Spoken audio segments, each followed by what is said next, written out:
보니까 목소리가 이렇게 안 좋아지셨는데도 불구하고 정미홍 아나운서 어디 갔느냐? 우리 새누리당 집행부에 문제가 있는 거 아니냐? 이런 분탕질을 퍼뜨리는 이 소문 때문에 좀 쉬시지도 못하고 이렇게 나오셨습니다. 누가 제가 이 캠프에서 뭐 어떻게 됐다 그래가지고 헛소리 퍼뜨려서 월요일날 우리가 다 고발하기로 했습니다. 선거법 위반으로. 네, 그런데 이렇게 걸걸해지는 목소리로 시원하게 우리 연설을 해주시니까 또 새로운 모습의 만담 여사가 등장하신 것 같습니다. 우리 조원진 후보 사모님 쑥스러워하지 마시고 같이 나와주십시오.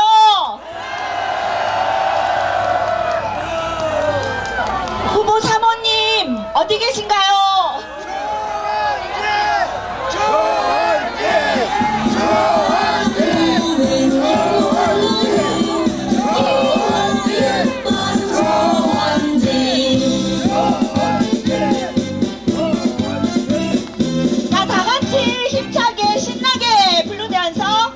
동작도 해보세요.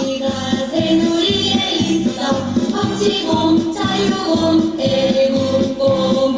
법치공은 평등해, 자유공은 행복해, 애국공은 너무 든든해. 기호 6번 조원진. 자, 이번에는 우리 전 국군 기무사령관이신 허평환 장군님 모시겠습니다. 여러분 반갑습니다. 제가 이거 다시 전투복 입고 나왔습니다. 박근혜 대통령님 8대 빵으로 탄핵 가결되는 걸 보고 기가 차서 제가 전투복을 벗어버렸습니다. 그러나 그러고 있을 수가 없죠. 제가 태극기 후보 내에서 100만, 200만, 300만 태극기 집회 열어서 박근혜 대통령 구하고 대한민국 구하고 태극기 대통령 만들어서 자유통일 이루자고 12월 3일 날 여기서 연설했죠. 우리 태극기 후보 나왔습니다. 누굽니까? 조원진 그렇습니다. 그때는 감히 상상을 못했습니다. 근데 대구 집회에 가서 조원진 후보를 만나서 그때 같이 김진태 위원님하고 셋이서 선두에 서서 시가행전을 하면서 처음 봤어요. 보니까 사람이 듬직하게 생겼더라고. 그리고 그 다음부터 중앙무대에 서서 옆에 있는데 제가 유심히 관찰했습니다. 군생활 하면요, 부하들이 얼굴만 석 지나가 봐도 탈령한 놈, 근무 잘할 놈, 보초 설 때 안 좋을 놈 딱 눈에 보입니다. 여러분, 우리 조원진 후보 보니까요 한마디로 정직한 사람같이 보이더라니까. 여러분, 우리 역대 대통령들이 정직하지 못해가 문제가 있었죠? 우리 박근혜 대통령은 너무 정직해서 문제가 있는 거예요. 그분도 역대 썩은 대통령처럼 돈이나 적당히 받아먹고 장관 자리주면 돈이나 받아먹게 하시면 저래 안 됩니다. 여러분, 원칙대로 깨끗이 하시려다가 저렇게 됐어요. 단 주변에 참모들을 잘못 쓴 거예요. 그런데 여러분, 보수 정당이 어딥니까? 새누리당이죠? 보수 정당의 가치가 뭡니까? 안보 아닙니까? 물론 이승만 대통령의 자유 대한민국의 가치를 지키는 게 보수죠. 박정희 대통령께서 새마을 운동하시면서 건면자조 협동의 보수 정신이죠. 우리 당이 그걸 잊겠다고 했죠.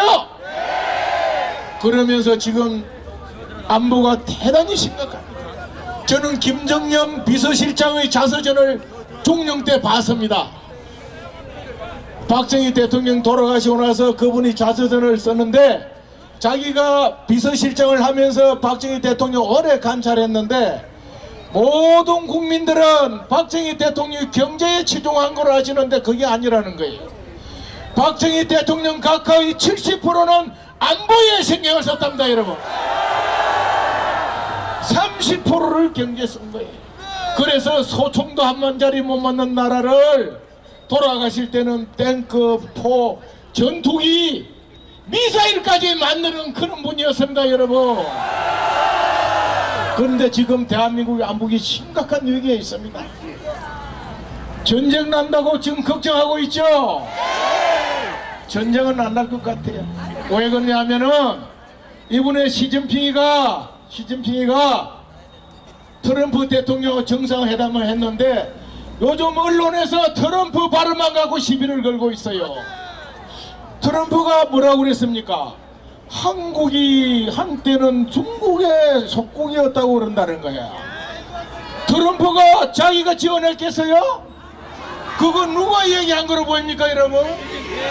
시진핑이가 한 얘기입니다. 나는 그 보도를 보는 순간에 시진핑을 만나 트럼프 대통령께서 김정일 저놈은 핵을 포기 안 하니 내가 때리겠다 하니까 시진핑이가 있다가 무슨 말이냐, 한반도는 과거에 우리 땅이었다.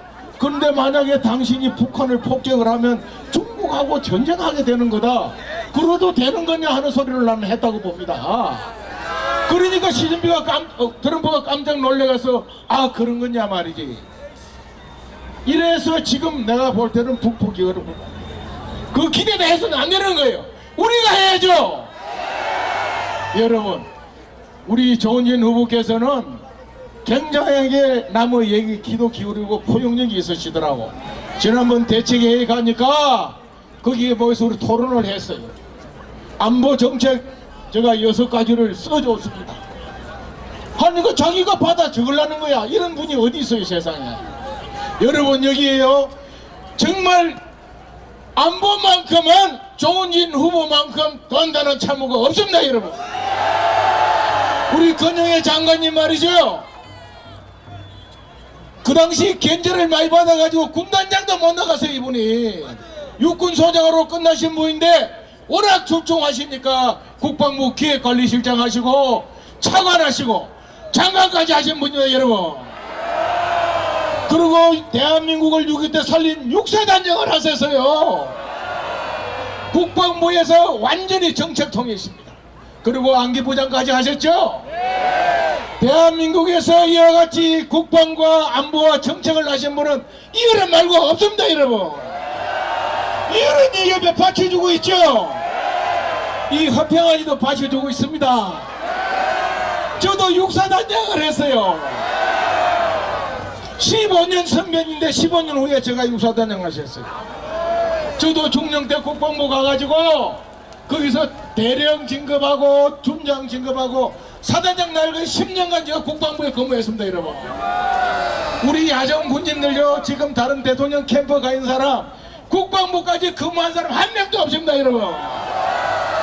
배를 4개 따라도 육군총장 합참의장을 해도 국방부에서 법을 만들고 정책을 만들지 못하면 국방정책을 모르는 겁니다, 여러분. 그런지 이 두 사람이 받쳐주니까 국방 안보 걱정 안 해도 되겠죠. 그래서 해야 하는 겁니다, 조은진 후보가. 또 있어요. 조은진 후보 보니까 병력이 하사 출신이더라고. 우리 역대 대통령 하사도 그냥 물하사가 아니고 그 당시에는 우리가 군에서 분대장감을 고르려고 분대장이 굉장히 어려웠어요. 병사들 들어오면은 이리 봐가지고 골목대장감을 고르는 겁니다. 병사들 중에서 그 골목대장감을 골라가지고 하사관학교 보내서 하사 달아서 분대장 시켰습니다, 여러분. 그래서 그때부터 골목대장인 겁니다, 이 양반이. 골목대장이 대한민국 대장 돼야 안 되겠습니까? 됩니다 여러분, 됩니다. 제가 확실히 말씀드렸는데 권영애 장관님과 제가 힘만 합치면요 대한민국 국방 확실히 지킵니다 여러분. 그리고 반드시 북한을 우리 체제로 개혁시켜서 자유통일을 이룹니다. 다만 이번 5일 9일날 이 조은현 후보 대통령이 꼭 돼야 합니다 여러분. 5일 9일날은 그냥 우리가 잘 먹고 잘 사는 대통령 만드는 게 아닙니다. 이 대한민국이 존속하느냐 없어지느냐는 선택의 날입니다 여러분. 그러면 어떻게 해야 되겠어요? 좋은 진을 만드는데 여러분들이 해야 될 역할을 있단 말입니다. 지금 정규 언론에 보도 안 해줍니다. 오늘도 한 명도 안 나섰는데 이렇게 많은 군중이 왔는데도 우리 핸드폰 있죠? 핸드폰 다 꺼내세요. 핸드폰. 이 핸드폰으로 우리가 선거행동을 해야 합니다 여러분. 오늘부터 이 핸드폰을 가지고 전부 자기를 중심으로 카톡방을 만드세요. 그리고 만들어진 카톡방에 들어가셔가지고 조은진 후보가 돼야 된 이유를 반드시 여러분이 날리고 해서 앞으로 다음 주 30일까지는 보수 후보 중에서 조은진 후보가 1등을 가게 만들어야 합니다. 4월 30일 날에는 조은진 후보가 보수 단일 후보로 우리가 만듭시다. 그 다음에 문재인하고 둘이 딱 붙어서 나머지 일주일에 아작을 냅시다. 우리가 1번만 만들어주면 그 양반이 저는 알아서 하는 거예요. 여러분 정말 안보가 심각한 위기입니다. 나라만 튼튼하면은 여러분들이 버려서 먹고 살 수 있잖아요. 좀 더 잘 먹고 잘 사는 거예요. 우리가 알아서 하면 되는 것이고 나라가 없어지면 자식이 다 죽어야 되는 겁니다. 제가 끝까지 전투부 있고 조은진 후보를 꼭 당선시키겠습니다. 감사합니다.